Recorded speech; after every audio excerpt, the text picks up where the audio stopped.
24వ వచనం వరకు కూడా లూకా సువార్త 6వ అధ్యాయం 20వ వచనం నుండి 24వ వచనం వరకు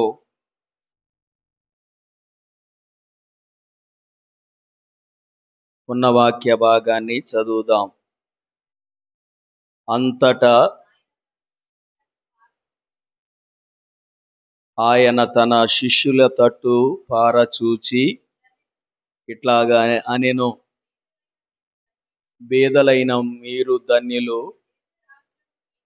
దేవుని రాజ్యము మీది. ఇప్పుడు మీరు ఆకలి కొనుచున్న మీరు ధన్యులు, మీరు తృప్తి పరచబడుదురు. ఇప్పుడు ఏడ్చుచున్న మీరు ధన్యులు, మీరు నవ్వుతారు. మనుష్య కుమారుని నిమిత్తము మనుషులు మిమ్మును ద్వేషించి వెలివేసి నిందించి మీ పేరు చెడ్డదని కొట్టివేసినప్పుడు మీరు ధన్యులు. ఆ దినమందు మీరు సంతోషించి గంతులు వేయుడి. ఇదిగో మీ ఫలము పరలోకమందు గొప్పదై ఉండును. వారి పితరులు ప్రవక్తలకు అదే విధముగా చేసిరి. అయ్యో ధనవంతులారా, మీరు కోరిన ఆదరణ మీరు పొంది ఉన్నారు. ప్రార్థన చేసుకుందాం, కళ్ళు మూసుకుందాం. పరమ తండ్రి, మీకు వందనములు చెల్లించున్నాము. ఈ సమయం వరకు నీ మందిరంలో మమ్మల్ని కూర్చుండబెట్టారు. ఎన్నో విషయాలు మేము ధ్యానించాం, ఎన్నో ప్రార్థన అవసరతలు గుర్తు చేసుకున్నాం. చక్కగా నిన్ను ఆరాధించి మీ పరిశుద్ధ బలలో చేవేశాం. చదవబడిన వాక్యంలో నుంచి కొన్ని విషయాలు మాకు మీరు తెలియపరచమని, నేర్పించాలని ప్రార్థిస్తున్నాం. నీ దాసుడనైన నేను బలహీనుడను, మన్నించండి. కృపతో బలపరిచి మీ పాత్రగా వాడుకొని నాతోనూ మా అందరితో మీరు మాట్లాడాలని యేసు ప్రభువు వారి పరిశుద్ధ నామములో ప్రార్థించి వేడుచున్నాము తండ్రి, ఆమేన్.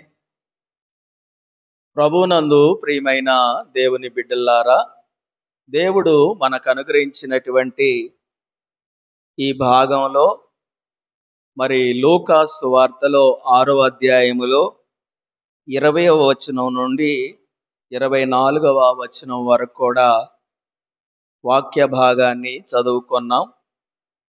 ఈ వాక్య భాగంలో 20వ వచనంలో చెబుతున్న మాట, యేసు ప్రభుల వారు ఇక్కడ తన శిష్యులందరినీ పారచూసి ఆయన చెప్తున్నాడు, బీదలుగా ఉండిన మీరు, బీదలైన మీరు ధన్యులు, దేవుని రాజ్యం మీది అని అన్నాడు. ప్రభువునందు ప్రియమైన దేవుని బిడ్డలారా, దేవుని మందిరంలోకి వచ్చినటువంటి మనమందరం కూడా ఆయా స్థితిగతులు కలిగిన వారంగా మనమున్నాము. దీనిలో సామాన్యులు ఉండారు, మంచి విద్యా అభ్యాసం కలిగిన వారు ఉండారు, మరి సామాన్యమైన పనులు చేసుకునేవారు ఉండారు, మంచి మంచి ఉద్యోగాలు చేసిన వారు కూడా ఉన్నారు.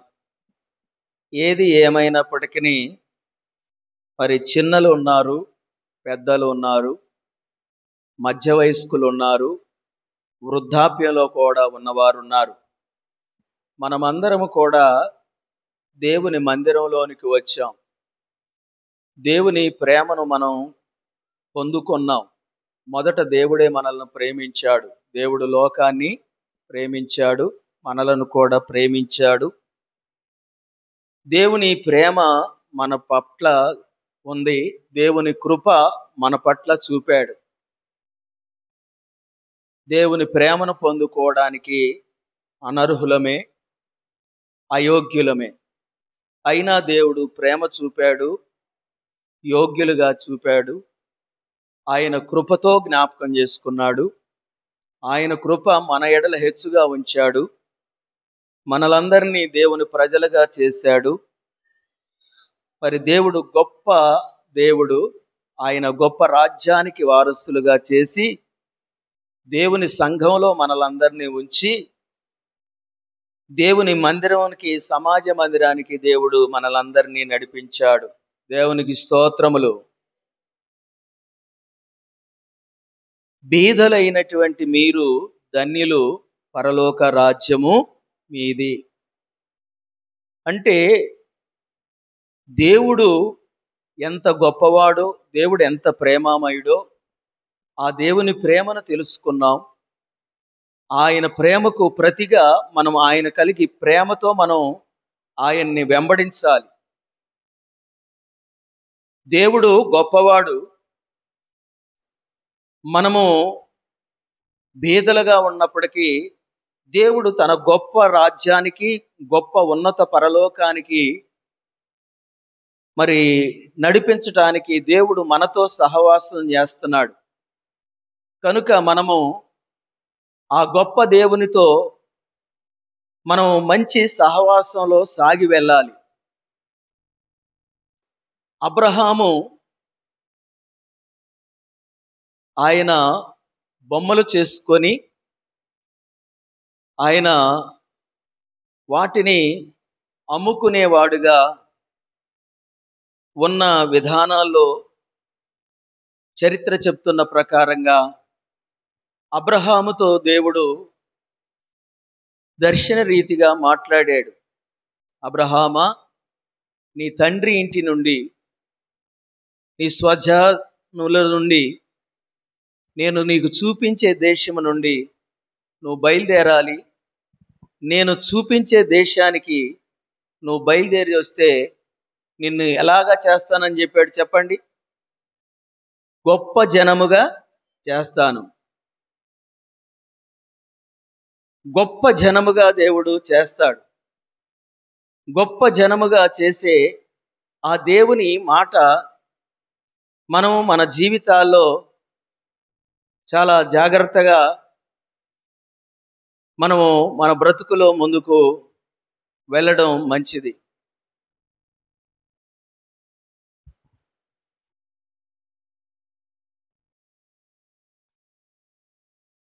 దేవుని పిల్లలంగా దేవుడు ఒక మాట చెప్తున్నాడు.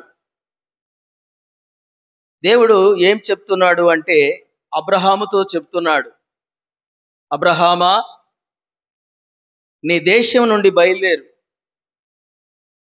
నీ స్వజనుల నుండి బయలుదేరు, నీ బంధువుల దగ్గర నుండి బయలుదేరు. నేను నీకు చూపించబోయే దేశానికి బయలుదేరితే నిన్నేం చేస్తానని చెప్తున్నాడు ఆయన. గొప్ప జన దేవుడు గొప్ప జనముగా చేస్తానని అబ్రహాముతో చెప్తున్నాడు. అలాగే అబ్రహాము స్థితి మరి ఆయన పరిస్థితులను ఉన్నతమైన విధానంగా నిన్ను గొప్ప జనముగా చేస్తాను, నిన్ను ఆశీర్వదిస్తాను, నీవు నీ నామాన్ని గొప్ప చేస్తాను, నువ్వు ఆశీర్వాదకరంగా ఉంటావు, నిన్ను ఆశీర్వదించే వారిని ఆశీర్వదిస్తాను, నిన్ను దూషించే వారిని నేను శపిస్తాను అంటున్నాడు. కనుక దేవుని పిల్లలంగా దేవుడు మనకు అనుగ్రహించినటువంటి విధానాన్ని బట్టి బీదలైనటువంటి మీరు ధన్యులు అయ్యారు, పరలోక రాజ్యం మీది. అలాగే ఏదో ఆ బొమ్మలు చేసుకునే వృత్తిలో ఉండిన అబ్రహామును దేవుడు దర్శించి నిన్ను గొప్పవాడినిగా చేయాలి, నిన్ను గొప్ప రాజ్యానికి వారసులుగా చేయాలి, నిన్ను పరలోక రాజ్యంలో చూడాలి, నిన్ను ఆశీర్వాదకరంగా చూడాలి అని దేవుడు అబ్రహాముతో మాట్లాడాడు, అబ్రహాముతో వాగ్దానం చేశాడు. ఆ చేసిన మాట, ఆ చెప్పిన మాట, చేసిన వాగ్దానం ఆనాడు అబ్రహాము నమ్మాడు. అబ్రహాము దేవుడు నమ్మాడు, అది అతనికి ఎలాగా చేయబడింది చెప్పండి? నీతిగా ఎంచబడింది. అట్లాగే ఈ రోజున నీవు నేను దేవుని మందిరంలోకి వచ్చాం. దేవుడు యేసు ప్రభు వారు చెప్పిన మాట, నేను నశించిన దానిని వెతికి రక్షించడానికి వచ్చానని చెప్పాడు. యేసు ప్రభు వారు ఏమన్నాడంటే, నాశనమైపోతున్న వారికి, నరకానికి వెళుతున్న వారికి, నశించిన మనలను వెతికి రక్షించడానికి ఆయన వచ్చాడు. కాబట్టి నేను మీ అందరి రక్షణ నిమిత్తం లోక పాపమును మోసుకొని పోయే దేవుని గొర్రెపిల్లగా, నేను గొర్రెలకు మంచి కాపరిగా ఉండిన నేను గొర్రెల కొరకు ప్రాణం పెట్టే కాపరిగా, గొర్రెల కొరకు లోక పాపమును మోసుకొని పోయే దేవుని గొర్రెపిల్లగా, ఆ యొక్క గొర్రెగా ఆయన బొచ్చు కత్తిరించు అని ఎదుట మౌనంగా ఉన్నాడు. సిలువలో మరి ఆయన మన విషయంలో తన ప్రాణాన్ని అర్పించి సిలువ రక్తం ద్వారా మనల్ని రక్షించి గొప్ప పరలోకానికి, ఆ గొప్ప రాజ్యానికి వారసులుగా దేవుడు మనల్ని చేసి, మనల్ని మన యొక్క బీద స్థితి నుంచి, మన యొక్క దరిద్రపు స్థితి నుంచి, బీదలైన మీరు, బీదలైన నేను, బీదలైన మీరు ధన్యులు. ఈ ధన్యత అనే దానిని దేవుడు మనకి ఇచ్చినటువంటి గొప్ప అలంకారం. దేవునికి స్తోత్రం. దేవుడు మనకిచ్చిన గొప్ప అలంకారం. ఆ రక్షణ వస్త్రము కానీ, మన జీవితాలకు వెలుగు కానీ, మన జీవితాలకి రక్షణ కానీ, మనం దేవుని సొత్తైన ప్రజలుగా, దేవుని పరిశుద్ధ జనాంగంగా, దేవునికి రాజులుగా, దేవునికి యాజకులుగా మనం ఉండడానికి దేవుడే మనల్ని ఎన్నుకున్నాడు. బేదలైన మనల్ని దేవుడు ఎన్నుకున్నాడు. అందుకే ఇక్కడ యేసు ప్రభు శిష్యులను చూసి, పారజూసి, అలాగే మందిరములో ఉండ మనలందరినీ దేవుడు చూసి, మందిరంకి వచ్చిన మనలందరినీ పారజూసి, మన హృదయాలను ఎరిగిన దేవుడు, మన మనస్సులను ఎరిగిన దేవుడు. మన హృదయాలలో దేవునికి స్థానం ఉండాలి, మన మనస్సులలో దేవునికి స్థానం ఉండాలి. మనము ఏ స్థితిలో నుంచి పిలువబడ్డామో అది మనం మర్చిపోవద్దు. మనం ఏ స్థితిలో ఉండి పిలువబడ్డామో ఆ స్థితిలో నుండి పిలిచిన దేవుడు మన స్థితులను మార్చాడు, మన గతిని తప్పించాడు. మన స్థితిని దేవుడు జ్ఞాపకం చేసుకోకపోతే, దేవుడు మన హృదయాల్లో దర్శించకపోతే, మన స్థితి, మన యొక్క గమ్యం ఎట్లా ఉండేది? చాలా దౌర్భాగ్యంగా ఉండేది. దేవుడు నన్ను రక్షించకపోతే, దేవుడు నా స్థితిని అర్థం చేసుకోకపోతే, దేవుడు నాకు రక్షణ ఇవ్వకపోతే, నేను ఈ లోకంలోనే పుట్టేవాడిని, పెరిగేవాడిని, చివరికి నా గమ్యం నాశనానికి, నరకానికి పోయేది. కానీ నరకానికి, నాశనానికి పోకూడదని బీదగా ఉండ వీణ గొప్ప ధనవంతుడుగా చేయబడాలి, పరలోక గొప్ప దేవుని సౌభాగ్యంలో ఉండాలని బీదలైనటువంటి మీరు ధన్యులు, పరలోక రాజ్యం మీది, దేవుని రాజ్యం మీది. దేవుణ్ణి మన హృదయంలో చేర్చుకుంటే, దేవుడు గొప్ప దేవుడని మన హృదయాల్లో అంగీకరిస్తే, పరలోకంలో మనం ఉండటానికి బీదలైన మనల్ని దేవుడు ఎన్నుకున్నాడు.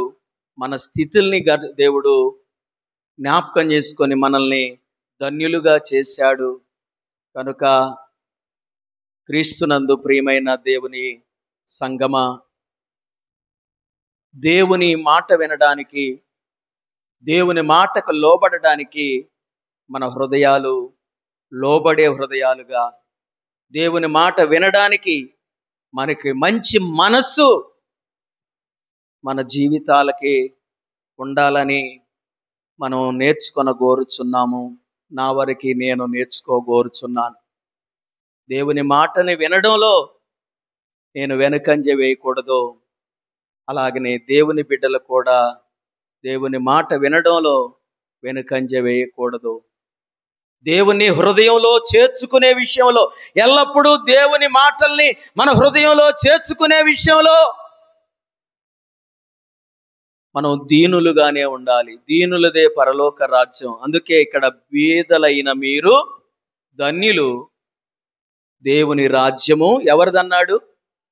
ఎవరైతే మేము బీదవాడమే, ఎవరమైతే మేము దీనులమే. అందుకే యేసు ప్రభు వారు కూడా కొండ మీద ప్రసంగంలో కూడా మత్తయి సువార్త 5వ అధ్యాయంలో 3వ వచనంలో రాసిన మాట ఏంటంటే, మనం చూడకుండా కూడా చెప్పడానికి కూడా కాదు, ఆత్మ విషయమై దీనులైన వారు ధన్యులు, పరలోక రాజ్యము వారిది.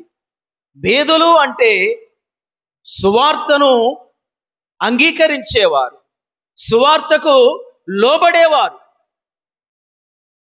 సువార్తను అంగీకరించాలి, సువార్తను లోబడాలి. దేవుడు గొప్పవాడు. ఆయన గొప్ప ధననిధిలో నుండి సర్వ సమృద్ధిని మనకిస్తాడు.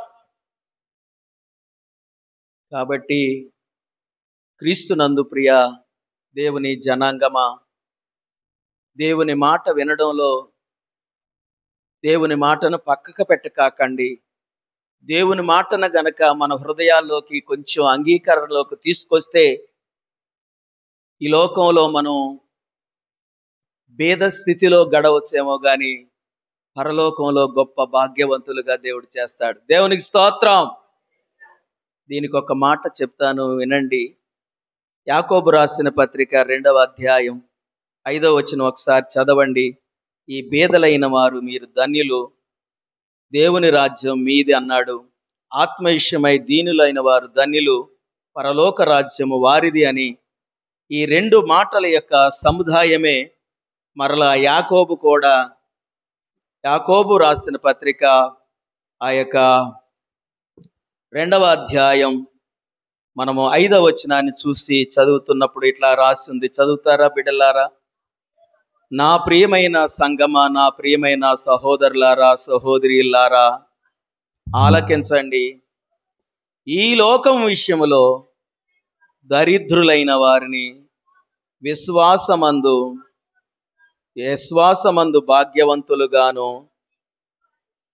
తనను ప్రేమించే వారికి తాను వాగ్దానము చేసిన రాజ్యానికి వారసులుగా ఉండుటకు దేవుడు ఏర్పరచుకోలేదా అని చెప్తున్నాడు.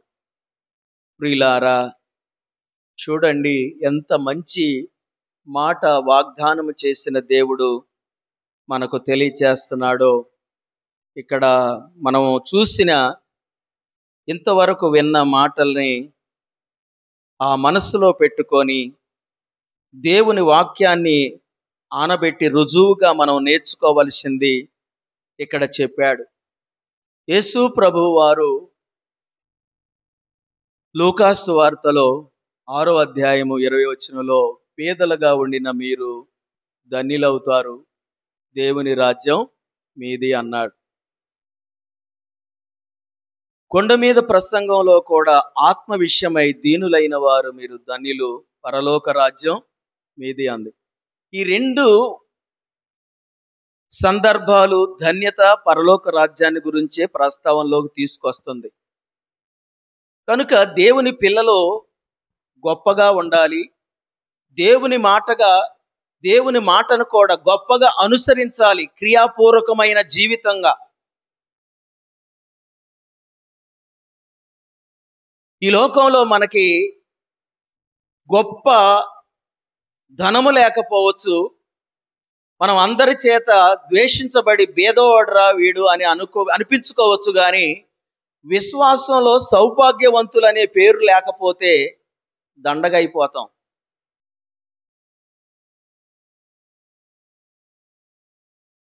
మీరు ఈ లోకంలో డబ్బులు లేకపోతే అవసరాలట తీరతాయి అయ్యగారు అని మీరు అందరూ ప్రశ్నించవచ్చు. అవసరాలు తీరబడని మాట వాస్తవమే, కానీ దేవుని పిల్లలకు ఉండవలసిన లక్షణాలు పాస్టర్ గారుగా, దేవుడుగా దేవుని వాక్యము ఏం చెబుతుంది అనే గనక నీవు నేను మనం కొంచెం ఆలోచన చేయాలి. డబ్బులు లేకపోతే అవసరాలు తీర్చబడని మాట వాస్తవమే. కానీ దేవుని దయను మనం కలిగిన వారంగా ఉండాలి. గొప్ప ఐశ్వర్యం కంటే మంచి పేరు మేలు, వెండి బంగారము కంటే దయ కోరదగినది. అందుకే యేసు ప్రభు వారు బేదలైన మీరు ధన్యులు, పరలోక రాజ్యం మీది అన్నాడు. ఆత్మ విషయమై దీనులైన వారు మీరు ధన్యులు, పరలోక రాజ్యం మీది అన్నాడు. కనుక మనం పరలోక భాగ్యవంతులుగా ఉండాలి అంటే, మనం పరలోకంలో క్రమంగా మనం చేరాలి అంటే, ఈ లోకంలో ఉండగా దేవుని మాటకి ఎక్కడ కూడా మనము ఎడమకి కుడికి తొలగకూడదు. దేవుని మాటను అనుసరించే వారిగా ఉండాలి. అబ్రహాము వాగ్దానం పొలబడ్డాడు, గొప్ప దేవుడుగా చెప్పిన మాటకు లోబడ్డాడు, గొప్పవాడుగా అయ్యాడు. ఎందుకయ్యాడు? దేవుని మాటను వినడానికి అంగీకరించాడు, దేవుని మాట ప్రకారంగా చేశాడు. విశ్వాసం కరెక్టే, దానికన్నా ముందు దేవుని మాట వినడంలో లోబడ్డాడు. మరి ఈరోజు దేవుని మాట వింటున్నప్పుడు మన హృదయంలో లోబడుతున్నామా, వ్యతిరేకిస్తున్నామా? బెంజ్ గారు రండి గురువారం అంటే వద్దామండి చూద్దామండి అని అంటారు. చెప్పారు నోటితో కూడా, కానీ క్రియాపూర్వకమైన జీవితం ఉందా? ప్రశ్నించుకుందాం. అమ్మా ఎందుకురా పోగొట్టుకుంటున్నారు? గురువారం ప్రార్థనా కూడిక పూర్వపు దినాల్లో చాలా మంది ఉండేవాళ్ళు. ఇప్పుడు అందరికీ పనులు ఎక్కువైపోయినాయి. యాసాకాలమైన తీరిక లేదు. డ్యూటీలకి వెళ్ళకపోయినా మందిరంలో కూర్చోటానికి మనసు లేదు. ఎక్కడెక్కడో కూర్చోవచ్చు, ఎక్కడెక్కడో ఏదేదో చేయొచ్చు. ఎందుకంటే గొప్పోళ్ళుగా ఉండాలి. మన స్థితులు మారిపోయినాయి, మన కేటగిరీ మారిపోయింది. అందుకే మనం పిలువబడిన పిలుపుకు తగినట్లుగా మన పిలుపును, మన స్థితిని మర్చిపోకండి. నువ్వే స్థితిలో నుండి పడ్డావో నువ్వు తిరిగి ఆ స్థితిలో నుంచి లేచి మారు మనసు పొందు. తరువాత నువ్వు పాపములో పతనమైపోతున్నప్పుడు దేవుడు నిన్ను పిలిచి గొప్పవాడిగా పరలోక రాజ్యానికి చేయడానికి మరి ఒక ఉన్నతమైన మాటలు ఇచ్చాడు. కాబట్టి ఆయనను, ఆయన మాటల్ని క్రమం తప్పకుండా నీ జీవితంలో అనుసరించు. అందుకే ప్రభు సహోదరుడైన యాకోబు, ఈ యాకోబు రాసిన పత్రికలో ఈ 2వ అధ్యాయంలో 5వ వచనంలో అన్నాడు, ప్రియమైన సహోదరులారా ఆలకించండి, ఈ లోకంలో మీరు దరిద్రులుగా బ్రతికిన విశ్వాసంలో మిమ్మల్ని భాగ్యవంతులుగా చేస్తాడు. దేవునికి స్తోత్రం. ఈ లోకంలో మనకు డబ్బులు లేకపోవచ్చు. అందుకే నేను చెప్తా ఉంటాను, డబ్బులుంటే సుబ్బారావు గారు అంటారు, డబ్బులు లేకపోతే సుబ్బిగా.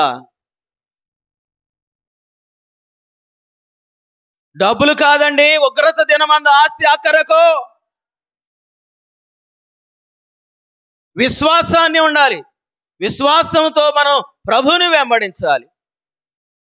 ఇక్కడ 3 ధన్యతల గురించి చెబుదాం అనుకున్నాను. ఈ ఒక్క ధన్యతతోనే దేవుడు మనకి నడిపింపు ఇచ్చారు. కనుక నా ప్రియమైన సంగమ సహోదరులారా ఆలకించండి.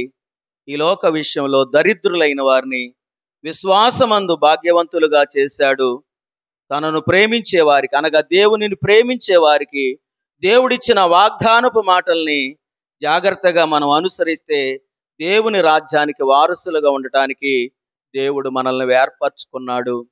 కాబట్టి మనమందరం దేవుని చేత ఏర్పరచబడిన బిడ్డలం, దేవుని ప్రజలం, దేవుని రాజ్యానికి వారసులుగా దేవుడే చేశాడు.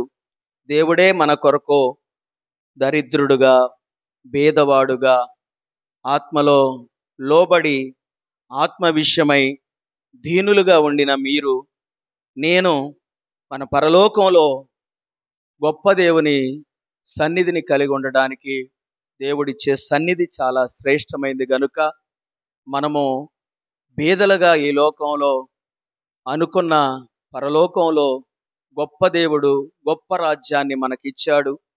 ఆ పరలోక సౌభాగ్యానికి మంచి విశ్వాసాన్ని మన ప్రభు మనకిచ్చాడు. మన విశ్వాసానికి కర్త, మనల్ని నడిపించే యేసు వైపు చూస్తూ ఈ పందెపు రంగంలో వస్తున్న ఆటు పోటులన్నిటినీ అధిగమించి మనము మన ఆత్మలో మరి దేవుని కొరకు దీనులుగా మరి ప్రయాసపడుతున్న, భారం మోస్తున్న సమస్తమైన జనులారా, దేవుని దగ్గరికి రండి. దేవుడే మనల్ని గొప్పవారిగా చేస్తాడు. దేవుడే మనల్ని ఉన్నతంగా మరి నడిపిస్తున్నాడు గనుక ఆ దేవుని ఉన్నతమైన మార్గంలో ఎల్లప్పుడూ దేవుని కొరకు జీవించే కృప దేవుడు తన బిడ్డలైన వారికి, దేవుడు ఆత్మ విషయమై దీనులైన వారికి, ఇదిగో బీదలైన మీరు మనము ధన్యులం. దేవుని రాజ్యం దేవుడు మనకు అనుగ్రహిస్తున్న మాటల్ని మనసారా విందాం, లోబడదాం, ఆ రీతిగా జీవించుదాం. అట్టి కృప దేవుడు దయచేయునుగాక. ఆమేన్. కళ్ళు మూసుకోరండి, ప్రార్థన చేసుకొని ప్రభు పేట సెలవు తీసుకుందాం. బీదలుగా ఉండిన మీరు, నేను, దేవుడు మనల్ని ధన్యులుగా చేశాడు. ఈ మాటను ఒకసారి దేవుని రాజ్యానికి మనల్ని దేవుడు ఏర్పరచుకున్నాడు. వాగ్దానము చేసిన పరలోక రాజ్యానికి దేవుడు మనల్ని వారసులుగా ఎన్నుకున్నాడు. మన విశ్వాసం ఎక్కడ ఈ లోకంలో తొలగిపోకుండా మనమందరం ఆత్మలో ఎదగటానికి, ఆత్మ విషయమై దీనులైన వారు ధన్యులు. గొప్ప దేవుడు మన కొరకు ఏవే విషయాల్లో తగ్గించుకున్నాడో, లోబడ్డాడో, శ్రమ అనుభవించాడో, మనము కూడా ఈ లోకంలో జీవిస్తున్నప్పుడు దేవుని వాక్యానికి లోబడి, దేవుని మాటకు విధేయత చూపించి,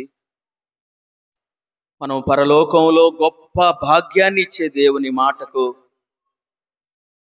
దేవుని సువార్తకు లోబడుతూ, దేవుని యొక్క మహాకృప ద్వారా గొప్ప ఐశ్వర్యవంతులుగా చేయబడుతూ, దేవా మమ్మల్ని నడిపించు, మమ్మల్ని బలపరచు. ప్రార్థన చేసుకుందాం, ప్రార్థన చేసుకుందాం. పరమందు ఆసీనుడు అయిన పరిశుద్ధ తండ్రి, ప్రభువు కన్నులు ప్రతి స్థలం మీద ఉన్నాయి. ప్రభువా, ఈ స్థలములో సాగిలపడిన మమ్మలందరినీ చూస్తున్న మా ప్రభువా, సర్వాధికారి, మీకు స్తోత్రములు నాయన. ఆత్మ విషయమై దీనులైన వారు ధన్యులు, పరలోక రాజ్యము వారిది అన్నావు. ప్రభువా, మా ఆత్మకు ఇచ్చిన రక్షణను బట్టి నీకు వందనాలు. ప్రభువా, మమ్మల్ని పరలోక సౌభాగ్యానికి ఇచ్చిన విశ్వాసమును బట్టి నీకు వందనాలు. మా విశ్వాసానికి కర్త, మమ్మల్ని నడిపిస్తున్న మా ప్రభువా, సర్వాధికారి, మీకు స్తోత్రాలు అయ్యా. సదాకాలం నాయన మా హృదయాల్లో, మా ఆత్మలో మీ మాటల్ని అనుసరించే ప్రజలుగా మమ్మల్ని బలపరచండి నాయన. బేదలైన వారు మీరు ధన్యులు, దేవుని రాజ్యం మీది అన్నావు. ఈ లోకంలో మాకు అవసరాలు తీర్చే దేవుడవు నీవే, మా అక్కరతలు తీర్చే దేవుడవు. ఇహ సంబంధంగా మాకు తినడానికి తిండి, మాకు కావలసిన ఆహారాన్ని ఇచ్చే దేవుడవు నాయన. మా కొరకు ఆరోగ్యం ఇచ్చే దేవుడవు. నీకు స్తోత్రాలు, స్తోత్రాలు, స్తోత్రాలు. నీ జీవవాక్యం చేత మమ్మల్ని తెప్పరిల్ల చేస్తున్నందుకు వందనాలు ప్రభువా. ధనమును నమ్ముకున్నవాడు పాడైపోతాడని సొలొమోను చెప్తున్నాడయ్యా. ధనాపేక్ష సమస్తమైన కీడులకు మూలమని చెబుతుంది నాయన. ప్రభువా, ఈ లోకంలో మేము జీవిస్తున్నప్పుడు మేమేమిటో మీకు తెలుసు, మా అక్కరతలేమిటో మీకు తెలుసు ప్రభువా. ఎక్కడ మీ నామానికి మేము అవమానకరంగా బ్రతకకుండా ప్రభువా, ప్రతి జీవి కోరికను తృప్తిపరచువాడవు. నీ సంఘంలో ఉండ బిడ్డలమైన మేము నీ వాక్యం ద్వారా పోషించబడుతూ ఈ లోకంలో మాకు కావలసిన ప్రతి విధమైన సహాయమును మీరు ఇస్తారని విశ్వాసంతో నిన్ను స్తుతిస్తున్నాను నాయన. ఇంతవరకు మీరే పోషించిన దేవుడు, ఇంతవరకు మీరే నడిపించిన దేవుడు.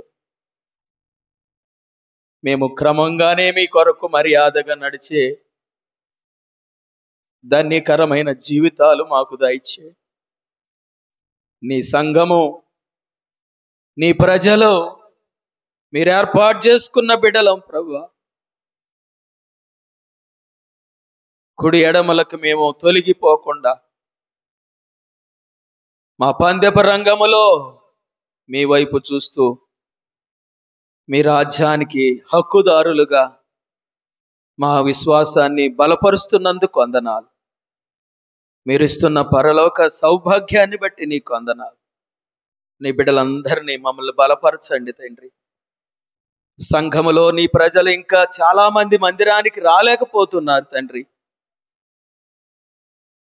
సంఘంలో ఉన్న నీ బిడ్డలందరినీ మీరు దర్శించండి. అందరికీ ఆరోగ్యాలు దయచేయండి, అందరికీ ఆధ్యాత్మిక విలువలు దయచేయండి. అందరూ ఆర్థికంగా కూడా అవసరాలు తీర్చుటకు ప్రతి జీవి కోరికను తృప్తిపరచండి నాయన. సంఘానికి వచ్చిన నీ బిడ్డలు తీసుకొచ్చిన కానుకలను బట్టి వందనాలు. వారు అర్పించిన అర్పణలకు ప్రతిఫలం నీ బిడ్డలకు దయచేయండి. ఎందరో నీ బిడ్డలు మందిరంలో తనకున్న ప్రార్థన సహాయం కొరకు ప్రార్థిస్తున్నారు. వారి వారి ప్రార్థనలకు ప్రతిఫలం దయచేయండి. మమ్మల్ని అందరినీ బలపరచండి. మమ్మల్ని అందరినీ మీరు ఆకడకు సిద్ధపరచండి. ఈ వారంలో ఉన్న ఆధ్యాత్మిక కూడికల విషయంలో కృప చూపండి. మంగళవారం తిరుపతమ్మ వారి గృహం దగ్గర జరగవలసిన ఆ స్తుతి కూడిక విషయంలో నీ కనికరం చూపండి నాయన. సంఘ బిడ్డలందరినీ బలపరచండి. యవనస్తులైన బిడ్డల వివాహాలలో మీ కృప కనికరము చూపండి. మార్గమైన దేవా, మీ మార్గంలో నడిచే కృప మాకందరికీ దయచేయండి. సత్యమంగా ఉన్న దేవా, మీ సత్యానికి సాక్షులుగా మేమందరం నడుచుకునే కృప దయచేయమని, తిరిగి మీ పేరట మేమందరం నీ మందిరంలో సాగిలి పడే వరకు కూడా మీ సన్నిధి, మీ వాక్యము ప్రసన్నత మా అందరికీ అనుగ్రహించి బలపరచమని యేసు ప్రభు వారి పరిశుద్ధ నామములో ప్రార్థన చేస్తూ వేడుకొనుచున్నాము తండ్రి. ఆమేన్. మన తండ్రి అయిన దేవుని ప్రేమ, మన ప్రభు అయిన యేసు క్రీస్తు వారి కృప, పరిశుద్ధాత్మ దేవుని అన్యోన్య సహవాసం కూడిన మనందరికీ సకల పరిశుద్ధులకు సదాకాలం తోడయ్యుండి నడిపించును గాక. Amen. Amen. Praise the lord.